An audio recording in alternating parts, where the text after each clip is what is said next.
no matter how many we have. Each and every one is important to us, to our family, and our future. Those sleepless nights and early morning feeds are all made worth it to see you grow.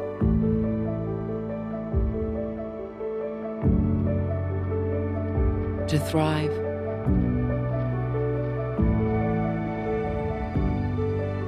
to succeed.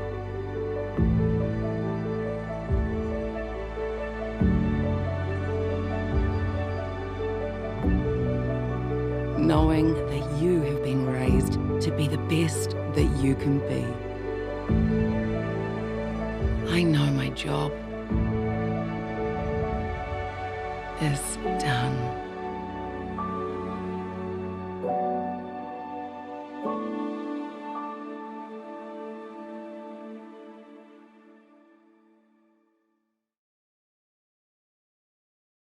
Well, kia ora, and welcome to our NZAgbiz calf rearing Q&A live stream this afternoon. It's awesome. I can see how many of you are on here, and not only on here, but from where you are listening in from, right across the country, from Tolaga Bay to Raisbush in Southland, Hedgehope, Central Otago, Matamata. You are here with us live on the NZAgbiz calf rearing Q&A. So welcome, welcome, welcome.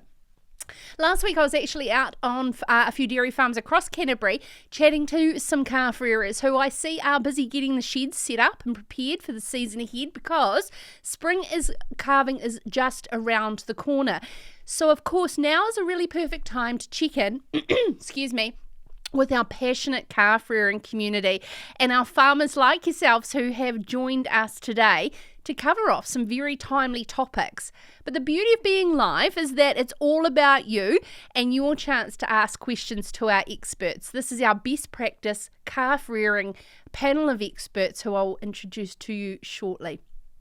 I'm Sarah Perriam Lamp. I'll be your host for the NZAgbiz live Q&A sessions, and I'm proud to work continuously with NZAgbiz and Fonterra to guide you through this afternoon's live stream over your lunch hour, as they are extremely valuable. We've been doing these for the last year or so now, and it is an awesome way to ensure that our calves get a better start in life, because the better the start, the better the animal they will be in years to come. We all know rearing a quality calf starts with good nutrition and management of the cow to support a healthy and robust calf at birth, followed then by, of course, quality nutrition and management practices during rearing. Greater efficiency and productivity in the future requires us making best decisions early, and that's why you are all here today. Excuse me. Firstly, I'd just like to take a moment to acknowledge the great work that NZAgbiz do, who are bringing us this Q&A today. They are the team behind the trusted products that you'll know, AnCalf and NutriCalf calf milk replacers, as well as the Novalite electrolyte and BioSupport prebiotic. NZAgbiz are future focused and committed to helping their farmers and rearing customers succeed, so they can do this by developing research products, as the ones I've mentioned, by continuously improving their processes, innovation and products, and supporting you, of course, to get the calves' best start in life. Okay, so before we meet our panel, great to check in to see where you are all at. We've got Timaru, Palmerston North, Taranaki, Cambridge, Christchurch, all up in the Marlborough area, Tasman as well. So welcome to you all. And what we're going to do is explain. The bottom is the questions, and then there's chat. Important. Have a good chat amongst yourselves, and it's awesome to see people answering each other's questions in the chat, but the questions tab is specifically for our panel. There's a really cool function when you can upvote the questions, and I will keep a very close eye on making sure. If you've got questions now, just pop them in at any time throughout the next hour. Don't be shy, because as I said, this is all about you. And of course, straight after this, we will have it on demand. So important if you're working in a team and you want to share this beyond yourself just watching live, you will be able to watch it back. But also, most importantly, NZAgbiz have invested a lot into creating a great resource on the NZAgbiz website, Calf Rearing Answered, a video series that involves two of our panelists, Michael and Khan, and they walk through a real great how-to resource. So make sure you check that out as well. Okay, going to our panel. Up there on the screen, you will see on the left-hand side, in the middle, we'll start with Carla from NZAgbiz, our National Sales Manager. Carla Rawson is brought up in a sheep and beef farm in the Waikato, and after years of living away, she's back in her home region that she loves so much, as well as her true passion for farming, where she's working with NZAgbiz in the national sales role. And to your right, Michael Shallcrass, maybe a familiar face to many of you, as a Senior Veterinarian Manager for Fonterra's On-Farm Excellence Animals team. This team focuses on managing animal health and welfare on Fonterra farms and identifying and encouraging the adoption of good farming practices. Prior to joining Fonterra, Michael was in clinical practice for 12 years and has a strong focus on both mastitis management and bull fertility. And on the left-hand side of your screen is Dr. Ajmal Khan from AgResearch. Khan has a huge amount of experience, over 15 years, as a senior scientist in animal nutrition and physiology all around the world. But we're so lucky to have him based here in New Zealand as part of the AgResearch team. And Khan has a primary research interest, particularly in the nutrition of calves and dairy cattle, as well as for those of you who are rearing Wagyu. Some great questions we can put to Khan as well. So welcome, Carla, Michael and Khan. Michael, I'm going to kick straight into it. We're here now, end of May. What should our farmers and our calf rearers be doing right now to prepare for spring? Very good. Thank you, Sarah. Hello, everyone. There's probably two groups of people who are listening here, and there'll be calf rearers and there'll be dairy farmers, sort of primary, the producers of the calves. So some of these answers vary depending on whether you're just rearing them or whether you've got to pick them up in the paddock in the first place. I think that the one of the things to do is just take stock of what you've got, what your sheds are like, what equipment you've got to look after the calves with, and go, is there anything that we need now? So, just double check that you've got everything, and think about your processes, and is there any way that we could, what opportunities exist for us to improve our processes now, before the calves are on the ground and you're kind of in the thick of it and it's too late. You're busy with your head down. So, check your sheds. Are they appropriately constructed? Get new bedding in there. Is it looking all right? Have you got places to buy or sell your calves? If you're sending them to Bobby, for example, have you talked to your Bobby calf processor to make sure that that's all booked in? And then for the dairy farmers, what can you do with your cows now to set the calves up for success, and to set the cows up for success. So you want to make sure that your cows are all healthy now. So are they well fed? Have you got a plan around where you're going to be calving? What are your calving paddocks like? Do they need vaccinating? Have you sorted out your trace elements? All that kind of stuff. What's your magnesium supplementation plan for the springers? All those kinds of things. And Carla, you had raised some earlier really great points around shed preparation and making sure we can actually clear it out of diseases and start on the best foot. Yeah, so Michael, I think maybe you might want to expand on that, but we have farmers that come to us quite regularly, and they may have had a disease challenge that's gone through the shed, and they want to know the best way that they can eliminate it, like which are the most effective chemicals, how do they actually treat their sheds to ensure that doesn't happen. And did you want to expand on that, Michael? Yeah, I can do that. So, if when we think about calf disease, most of that is infectious disease, so viruses or bacteria, and most of those are not that hardy. If you can, as long as you can dry them out, that will often be enough to kill them. But it is usually a good idea to follow up with some kind of disinfectant. Now, the difficulty that you have with something like a calf shed is the bedding actually can store a lot of moisture. So if you're not really clearing the bedding right out at the end of the season and giving that area a chance to spell, to dry out, to get some sunlight on it, then there is a risk that you'll have bugs that persist year on year.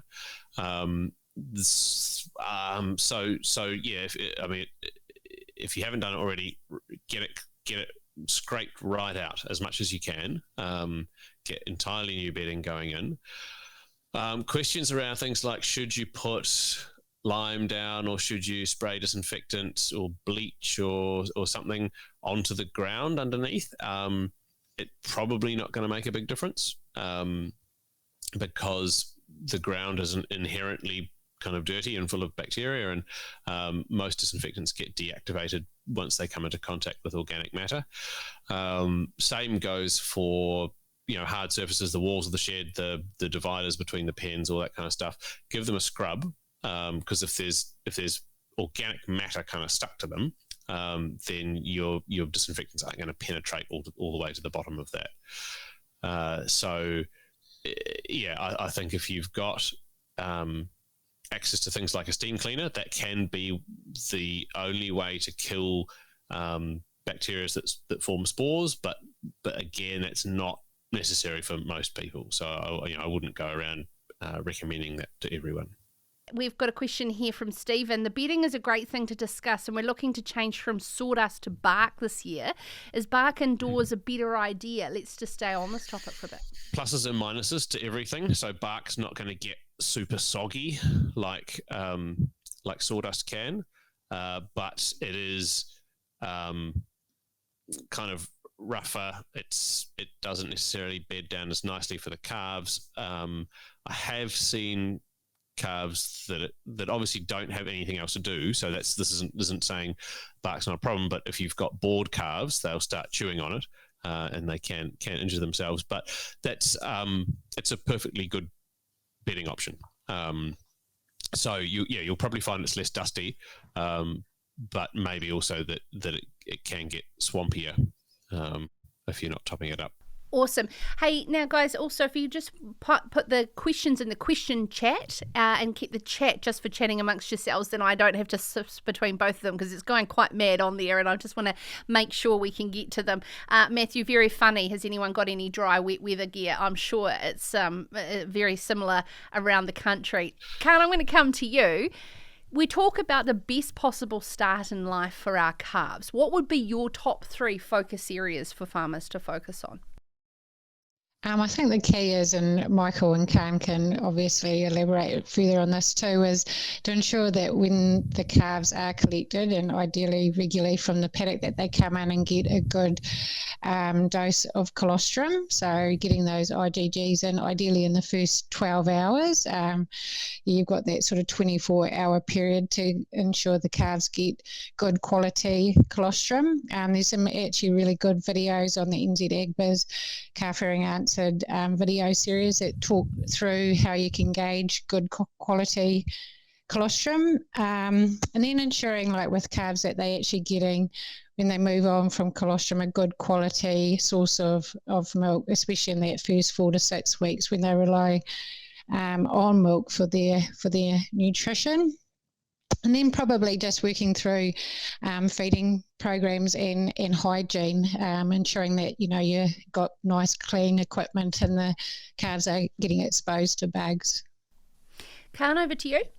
So the 3 things that I will say that the farmer should be doing all start very early. Certainly, Mike shed some light on the cow side. If your cows are healthy, they're in good body condition, and they can you prepare for good in a good paddock in a good way, then you can have a good calf. So at birth, so I would say like 3 cues. That is a quick, quality, and quick being quickly or twice a daily, at least go and pick your calves. That is quick. And then have a quality colostrum. Yeah. And then the quantity of colostrum. So when it comes to quality of the colostrum, try to use or pool the colostrum from that are not coming from heifers, and from your cow side, pool it. Before pooling, run it through colostrometer if you can, and that should have like a Brix value more than 22. That is your gold colostrum coming from cows that are milking for the first time into the shed. Yeah, and then the quantity is feed them at least. Depending on if the calf is hungry or not, but try to be quick and offer like about 2 liters at least. So if you can check the bellies of the calves, if they're not full, just try. If they're not suckling, try to use tube, and tube should be used by an experienced staff member. And repeat the colostrum feeding again within 12 hours if you can. So that is the 3.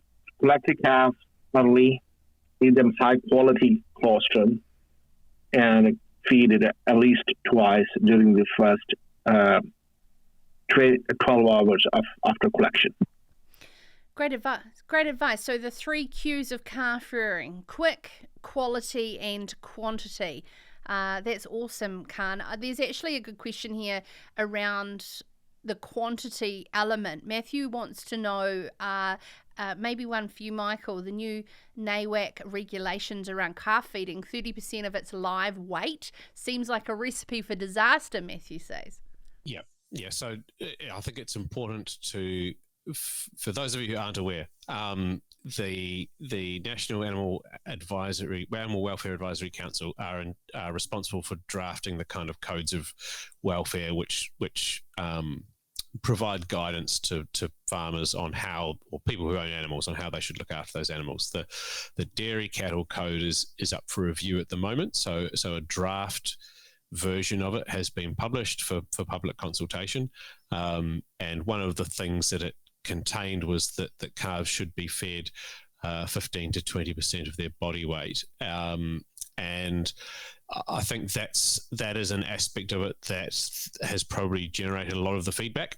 If you talk to calf rearers, that's a 20% is a pretty hard number to hit, and I mean the latest version I've seen is the same as everyone else has seen, but kind of I wouldn't be surprised if we see some changes there when those rules come out. And I think this is important to mention, is that the kind of, there's a political process going on here. I think we're probably too close to the election to see anything finalised this year, so it's not probably going to have any impact until next spring season.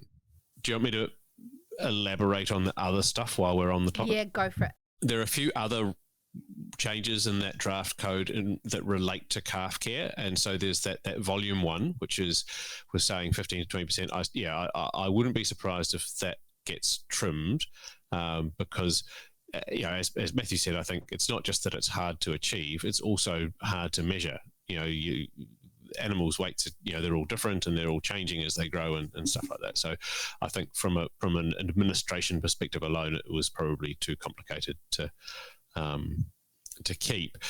There is a requirement for calves to be fed at least twice a day for the first 3 weeks, and I wouldn't be surprised if that's still in the final version. I guess it's the difference between surviving and thriving, that you can feed calves once a day and they won't die, but that doesn't mean that they're not hungry. It doesn't mean that they're failing to meet their potential growth rates. If you think back to what does a calf do in nature, it feeds kind of 8 to 12 times a day, little and often. We're trying to compromise to make our lives manageable when you've got a bunch of young calves to deal with, by feeding them less frequently but with a bigger volume. But a really small calf, the first 3 weeks of life, their stomach usually isn't physically large enough to actually hold their nutritional requirements for a 24-hour period. So, I suspect that we'll see that in the final version. So calves under 3 weeks of age have to be fed twice a day. Sorry, you go. There's a requirement in there around river stones. So for those of you who've got your calves on river stones, it has been, again, it's that difference between surviving and thriving, or kind of meeting their behavioural needs and what they want to do.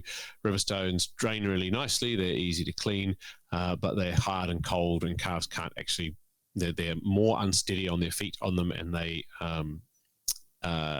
so you need to have some kind of bedding that they can sort of bed down into. Is the gist of it, and then not fully wean. This I don't think this will impact really anyone. Is not fully weaning calves before 6 weeks of age. No, great advice, and thanks for covering off on that. I just want to quickly touch on one question here from Katrina, which is relevant, and I'll just stay with you, Michael, is around Fonterra's new regulations on non-replacement calves. There was some advice there that a calf milk replacement producer told them that milk powder can be used if there is a longer period of picking up these calves. I think it's just that how long this delay could potentially be. You mean around? Okay. I think I'm going to take a stab at this, and Katrina, tell me if I'm wrong. That you're talking about using a calf milk replacer with a coccidiostat in it, rather than just normal. So if you've got a delay for processing and you're running out of colostrum or transition milk to feed, yes, you could use calf milk replacer, but it can't have a coccidiostat in it. Those rules still apply from a meat food safety perspective. So you just be conscious of what you're feeding them. So same with meal. Make sure that bobby calves aren't getting any coccidiostats. I'll just pop in there too, maybe, Michael. Calf finisher on the bag is recommended from 21 days of age, but if you need to feed calves that are going off on the bobby calf track, that is a suitable option. It doesn't contain the coccidiostat. So, calf finisher would be a really good option for those calves that are being needing feeding with a milk replacer. Karen, I'm going to come to you because, best quality start in life for our young calves, who are our replacement animals, is incredibly important. And effectively, are we in New Zealand feeding them well? Have we got further to go in terms of recognising the key benefit of feeding our quality calf replacements well? I would say overall farmers are doing well. They're doing a great job, but it all comes, there's a variation, huge variation among different farms. So there is a research showing us that the different farms are. There is one measure of just understanding the colostrum management practices on farms is to measure IgG, or that is immunoglobulin defense molecules, or total protein, to see if there is a failure of transfer of maternal immunity into the calf. So that data shows a wide variation. So it's going from failed FPT, we call it, failure of passive transfer, that is up to 80% on the farms, from a big range from 30% to 80%. So it's quite a big range. That means some people are doing quite a good job. Yeah. And there's issues with the other farms. So if those issues are coming the farmers are busy at that time during calving. Yeah, it's one of the biggest thing. If you have a good calf rearers, if you have a good plan to implement colostrum management, and then you can achieve a better outcome. So if you're just neglecting it on a farm and you don't have a plan or good people who understand or care for the calf, then you might have a poor result. Yeah. So it all comes to planning before calving, and certainly colostrum management is one of the biggest things, and then hiring people that are right people, training them, and just telling them why it is important. Why it is important if the calf will not receive colostrum. You're already I would say with a quite a conference that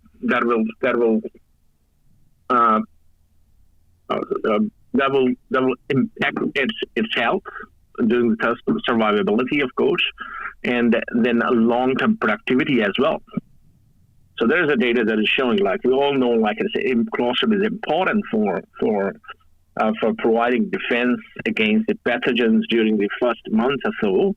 But colostrum also contains a lot of goodies. Like there's more than 200 molecules that are the growth promoters and so on that have been known now, and that they are all important for the initial development of the calf, its digestive tract and its metabolic apparatus. So, yeah, if you do a bad job with your young animals and during the first day, I would say that you're compromising your productivity and the money that your return on investment and everything. Yeah, Michael, I mean, you're very close to the action on this, and will have seen where good rumen development leads to longer term productivity within our cow herd. Yeah, I'll just add on to what Khan said just there about there being that really wide range of failure of passive transfer across different farms, and it's not clear why. Every farm is unique and every farm is different, and so it's hard to make kind of blanket statements around, if you do this then you'll improve.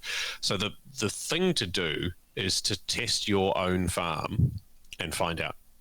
It's not hard to do. You take a blood sample from about a dozen calves partway through calving, and you can tell whether or not they got enough colostrum. And because if on your farm, you might be one of those farms that doesn't have any problems. But until you don't know whether you should be changing anything. And I guess that's, if it ain't broke, don't fix it. And so do double check whether or not you need to make adjustments before you start making changes just for fun. Because you might be doing the wrong thing. If for some farms, the existing practices are working perfectly well.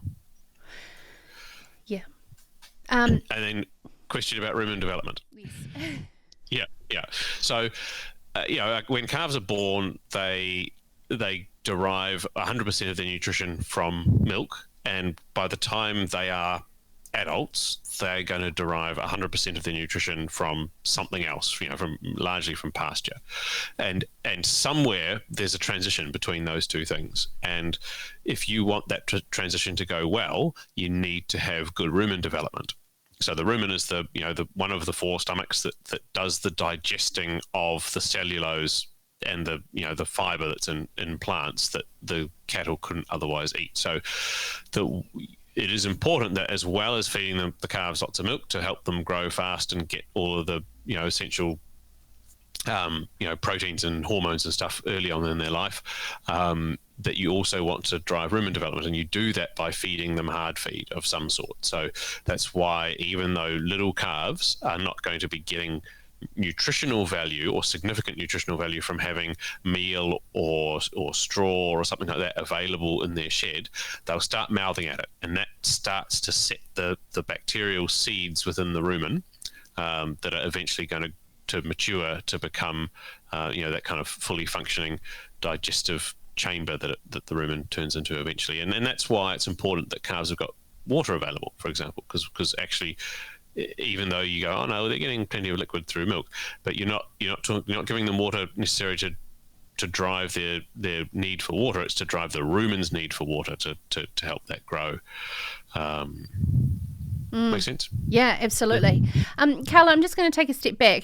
Khan's highlighted many times around the importance of colostrum, and very rightly so. When we're going on to the the amount of milk. We've also got quite a few questions here around cold versus warm milk. Can you talk through around, is there a one-size-fits-all, or how to go about managing quantity over the age? So I think we've sort of talked to what was going to be potentially in the regulations, but Khan's actually done a lot of trial work around different milk allowances and the results that you get from feeding more milk in those early stages. They have seen like up to 20% of a calf's body weight at birth has resulted in better growth rates, and even in like young heifer calves, when they're observing mammary gland development, it does correlate to those early stages of mammary gland development. So Khan can actually talk to that. But I think what it does come down to is each individual farmer's needs and what they're trying to achieve on their farm, and managing their cost or their investment in their calf. So, and I'm quoting Khan here, like if you are rearing heifer calves, those are an investment in your future. So you will want to do everything in those early stages to get the best heifer calf possible, because obviously you will further down the track get better in-calf rates and a better producing cow. So it all starts with the calf. So these are all the things the farmer needs to weigh up. There will be other farmers that are actually rearing calves, like beef calves, and then they're managing quite a tight P&L, or you know, the costs are quite important in the short term. So that's where they need to sort of weigh up how much milk they will feed the calf with the outcome they've got in mind. In terms of the NZAgbiz milk replacers, the feeding rate on the pack is based on 13% of a calf's body weight. The mixing ratio is 150 grams to a litre. So I think it's important to know those two factors, because you need to work out, you know, a combination of the litres and the solids that you're feeding throughout the day to determine how much you're actually feeding that calf in terms of equivalent nutrition to whole milk from the cow. In that trial work, and Khan, you can talk to this more, you'd want to be feeding at least 752 grams to 1 kg of solids per day to get the ideal growth rates. Does that answer the question? Khan, you might want to expand from some of your research work. Yep. Look, it's not only my research, but it's a research that is a lot of people doing around the world, and we are just sharing a summary or learning out of it. So it's a global research. Certainly we are doing, and I'm doing here in New Zealand for the last decade or so. So the summary is that when it comes to milk feeding, after you finish with your colostrum feeding, we on our farm, before I come to volume, just think the calf, I always say this, as babies. Yeah. And what Mike was explaining, that they don't have rumen when they're babies. Yeah. So the baby needs milk that is coming from our mother, or the milk replacer that we can produce for those animals. So the volume of the milk that we're providing to the animals, depending on what type of calf we have. So, I mean, what is the birth weight of the calf? That is quite variable in our herds, because depending on the genetics, and for dairy heifers, for example, depending on what genetics or what bulls we are using, or what is the base genetics of the herd, the calf weight will vary a lot. Yep. So when it comes to volume, my research and the other research is concluding that about 20% of their initial birth weight, that is something can give you a good calf growth for what? For their future performance. So as you increase the growth rate from 500 grams to 600 grams per day, or 600 grams to live weight, I'm talking here, or toward like 1,000, there's a positive effect on their future milk yield. and also mammary gland development and gastrointestinal development, that is not human, but the lower digestive tract. So we're not sure from where it's coming exactly, but there's a multiple systems in those calves that are affecting those baby calves, and they cannot use or extract nutrients out of solid feeds when they're young. Yeah. So the first month or first 6 weeks, I would encourage, if you can, supply better nutrition through milk or milk replacers or transition milk that is available on with you on your farms. That is you're not putting in a vat after 7 or 8 milkings, I think, in New Zealand. So that is the milk that you should be feeding during the first few weeks, and then changing to, depending on your management system, toward either vat milk or milk replacer. Yeah. The higher amounts will be better. Go slowly, increase the volume over 2, 3, 4, or maybe within a week, and then keep it for the first 6 weeks minimum. Yeah. And you'll get a good growth for your heifer. And when it comes to the second part of the question is a cold versus what is the temperature? So when you have, I would say, when these are babies, they don't have rumen. Cows have rumen, and when they ferment the grass in the rumen, they produce a lot of feed. And they can manage themselves in a cold and wet environment. That is where they thrive. But the calves do not have that rumen. So that means we, especially in cold days, when you have cold around, it's good to increase the temperature of the milk that you are providing your calves toward over 30 at least, if you can. That will be good for the calf. But if you're giving them cold milk, they are hungry, they love it. Simply, we all know they will suck it. Yeah. And when it comes to my last comment is about the feeding frequency of these animals, and Mike already talked about it. I mean, if you're feeding 4 liters, 3 liters to your calf per day, and that means certainly you are making your calf hungry, keeping your calf hungry, and then it's okay maybe to go for, if you have that type of management system that you can feed maybe once after 3 weeks. But I will encourage you to supply them twice a week if you can, where you can. Because imagine a calf left with their mum, it's suckling 8 to 10 times a day in a small frequent meal. So there is a drive in those calves to suckle.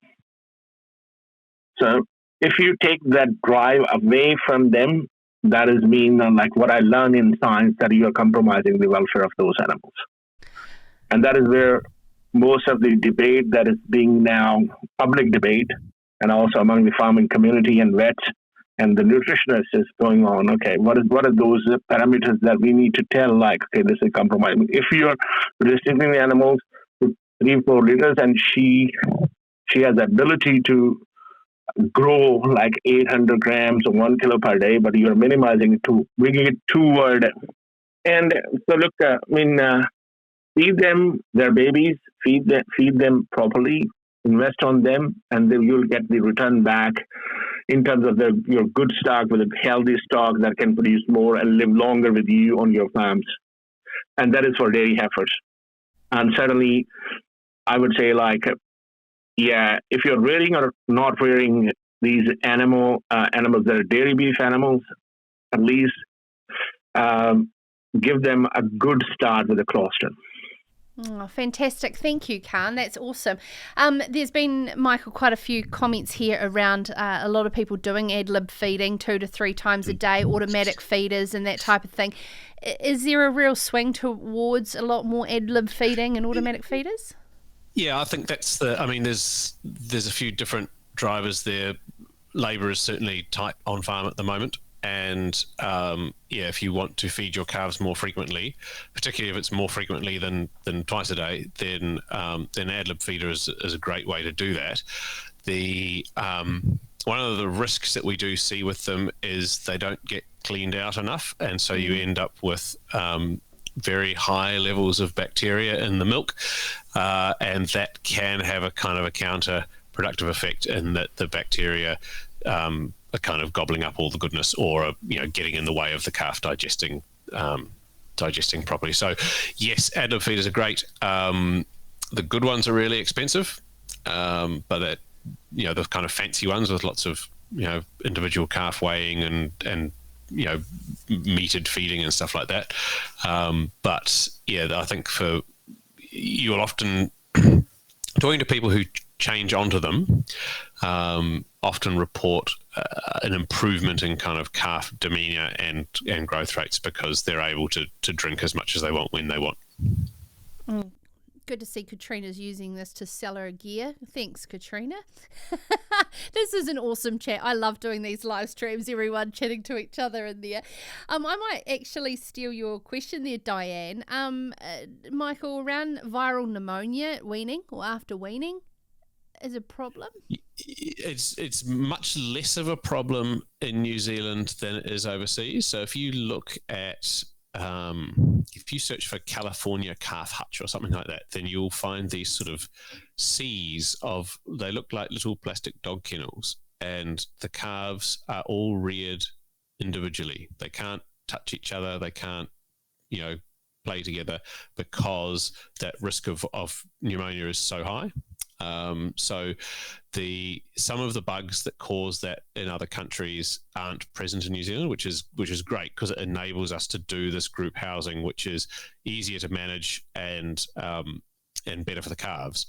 But you will find sometimes you'll get an outbreak of these diseases, because they are quite contagious. So if you do end up in that situation, it is often, not all the time, but often kind of later in the season, when you've started to get a build up of bugs in the shed.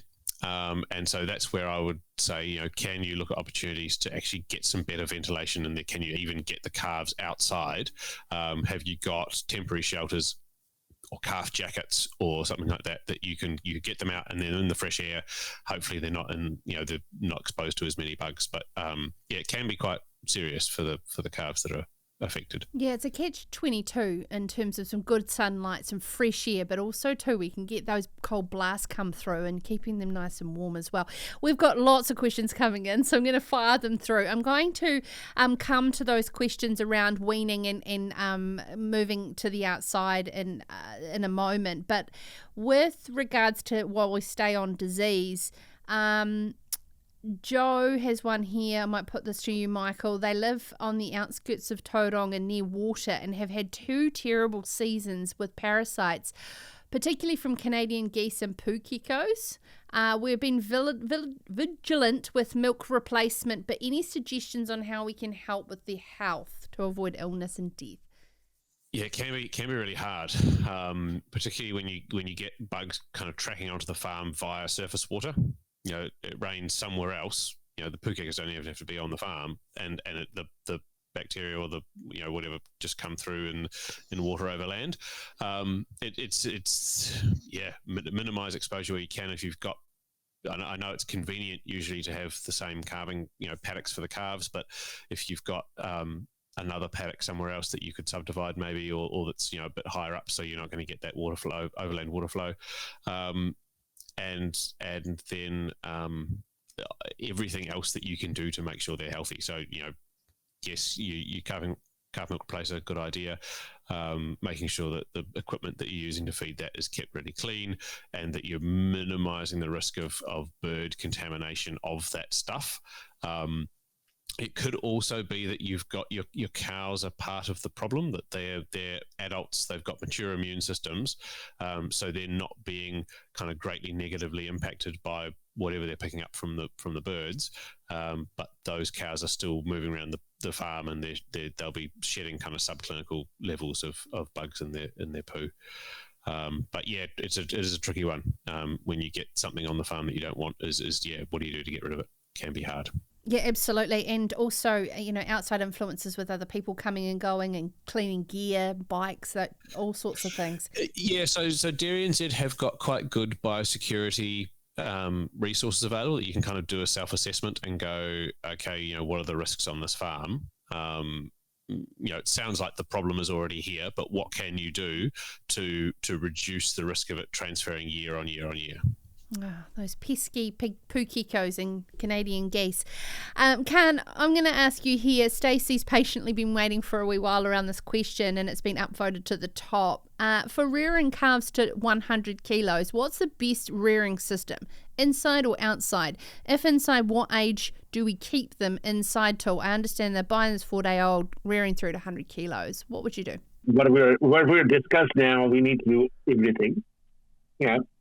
That means like from colostrum feeding to bringing them on milk gradually, and then keeping them a good level of milk, feeding them twice if you can and where you can. And the last thing is that you need to, in moving outside, you can move outside when people use different kind of like time points. So you can move them, I think, easily if we have a good paddock, and there's a paddock free from parasites, of course, and then weather permitting, if it's not cold and wet, so you can do it like I think 4, 5, 6 weeks. Generally, people do bring calves outside during that time. But the big thing, the most important thing, as you moving toward 100 kilo, there is a weaning. How long you need to feed the calf milk, so that is important. So we recommend I would recommend feed them at least, keep them at whatever 15-20% of their initial body weight. That is a 700 grams to 1 kg milk powder, depending on the calf size, until 8 weeks of their age, and then slowly over 2 weeks reduce it. Yeah.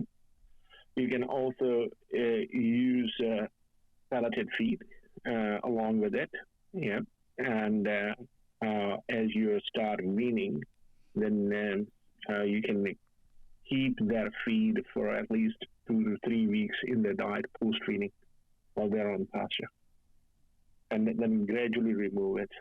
So you will have, there's a lot of transition from colostrum to milk that you need to manage, keep the high levels of milk, and then gradually reduce the milk, keep the pellets in with them while they're on pasture. Whenever you're bringing them on, it could be like after 5-6 weeks, you bring them in, bring the pellets also outside, and keep the pellets in while you're reducing the milk. And after reducing the milk for 2-3 weeks, then gradually remove the pellets over 2-3 weeks. So you'll get depending on your starting weight, you will get there by around 12-14 weeks. 100 kilo plus. Michael, do you have more to expand on with regards to weaning? Yeah, the point there is to do it slowly. Whenever you make changes to a calf's feed intake, it has to adjust. And so, if the rumen is still growing, then you've got to give the rumen, the bacteria in the rumen time to adjust the new feed stuff. If the calf has been getting enough, getting plenty of nutrition through milk, and you're trying to get it to start eating more hard feed, you could do that by just stopping feeding milk, but then you're going to have a significant growth check as the calf gets used to eating more feed and the rumen gets used to processing more feed. So the slower you can do all of these changes, the less of an impact you're going to have on the calf's growth rate, but the more the longer it takes you and the more tedious it is. So it's, all these things that we do here are trade-offs between convenience and performance. There's a question here Liz has put in the chat that they've had a big issue with IBR after weaning last season for the first time in 10 years. How can they prevent that? Infectious bovine rhinotracheitis. Oh. Yeah. So that's an example of the respiratory disease that we were talking about before. You can vaccinate the cows, and this is where the chats like this get complicated, because I'm not sure are these Liz's replacements, or is she bought a bunch of calves from somewhere else, and that's always the risk, is when you're buying calves from you don't necessarily have full control over what's happened to them up to that point. You can vaccinate the cows. The calves, again, it's if you can get them out of, this is, I guess, going back to that previous question around, is it better to rear the calves up to 100 kilos indoors or outdoors? If they're indoors, that's good, because you're reducing exposure to weather and they're able to put more of their energy into growing. If they're indoors, you're also increasing exposure to bugs of various kinds, and so getting them outdoors is often better from a health perspective, but maybe because those calves now need to put some energy into keeping warm, they won't grow as quickly. They are her replacements she's just mentioned. Hopefully that helps. Yeah, cool. Yeah, so if you've vaccinated your cows, then, and if you time it right, you may be able to get some immunity transferred via colostrum, as long as your colostrum management practices are good. And I think that's a trap that farmers often do fall into. As Khan said before, we do see reasonably variable rates of failure of passive transfer between farms, and you could be a farm and you go, I'm going to vaccinate my cows so that the calves don't get scours, for example. And the problem that you've got there is there's another link in the chain, which is that colostrum has to get into the calves sufficiently quickly, sufficient quantity, and sufficient quality. I think it goes back to that test that your systems are working to get the colostrum to your calves. If they are, then look at vaccinating the cows, because otherwise you might just be wasting your money. Fantastic. We've got about 5 or 10 minutes left of our live stream Q&A. Well, thank you so much to the team at NZAgbiz and our awesome panel of experts. So please fire through your last couple of questions. I've got a couple more here as well. Michael, I'm going to stick with you, because there has been more and more comments come through with regards to Fonterra's non-replacement initiative and these value stream options. It's a really valid point Hannah's got here around what to do if there is no bobby truck. Beef, Wagyu contracts aside, what about the rest of the dairy bobby calves? Yeah. So talk to us. So have a look at the change in terms of supply. Say you shouldn't be killing calves on farm if you've got another option. If you don't have another option, then talk to us about it. There are definitely processes available to help in those kind of situations, because there are parts of the country that are better or worse, in terms of the availability of other services, pet food, bobby calves, stuff like that. So no, like this, just get in touch with the area manager. There is a process in place here. So we're always open to conversations. Yeah, I think that's a really valid point. We've got an incredible support network around farmers across this country, and everybody is in this together to try and help out and support where we can. This is a transitional period, and it's going to be a full-on one for a lot of you. So ask questions. You've got your Farm Source TSRs, your NZAgbiz team, and of course great people like our veterinarian community to support and help as well. God, they've all come through really quickly. Okay, where do we go to? I'll try this one on you, Carla. Can we use a calf milk replacement on bobbies after their initial gold feeds? Rebecca was running late. Yes, absolutely. I think I mentioned it earlier, and calf finisher doesn't have the coccidiostat in it. So even though on the bag it says to feed it from 21 days of age, put that aside. For your bobby calves, it is the best option. It's a complete milk replacer. The calf will get everything they need. It just doesn't contain the coccidiostat. So therefore it's safe for those calves to drink and be sent off on the bobby calf truck. Khan, over to you. Stephen says, regarding getting them outside, we currently keep them a month plus, but we read a lot of people only keep them inside for 3 weeks. Considering 2 times a day feeding, ad lib fibre, water and meal, what is the best balance before getting them outside with immunity, sunlight and grass? Something we've covered off, but a little bit more specific. Yeah, look, Mike also explained it a little bit further that if you're pushing calf outside early and it's wet or cold, like the calf will be exposed to weather extremes, and that means, like I said, diverting more energy to maintaining the temperature of the body rather than gaining weight. Yeah. So when considering all those factors, that if you have I would say, like, if you want to push the calf outside, if you can after like a month, yeah, and that will reduce the burden depending on how many calves how big you are in terms of like calving. So, and how big are the facilities. So after a month, there is a possibility of pushing the calves outside, but keep the good nutrition in there for them from milk and from also meal. So just don't say like just move the calf outside. Now they're on pasture. They're growing and the yeah. So if you're doing a bad job in there, that means like whatever you did with the colostrum and everything, you will lose. What do you call the gain in the calf, and they will be sick and all those issues. Yeah. So just I mean, in and out, it's a more weather permitting. I would say like the first 3-4 weeks are okay when they start eating a little bit, like these solid feeds that will be meal and a fiber, and then they can be pushed outside, and they will not eat a lot initially. They will just nibble. They will drive most of their nutrients from milk, or all of their nutrients from milk during those times. And as you start weaning them and they start eating more, shifting their we call feed reliance toward pasture or pellets, then the rumen start developing. And once it happens, that is not happening very early. If you try to force it, you can pull the milk, and they will start eating more and more. That means they will not able to compensate for the loss of milk during the first 8 weeks of their life. So you need to keep them in a good milk, and then pellets. Yeah. To keep them growing. Yeah.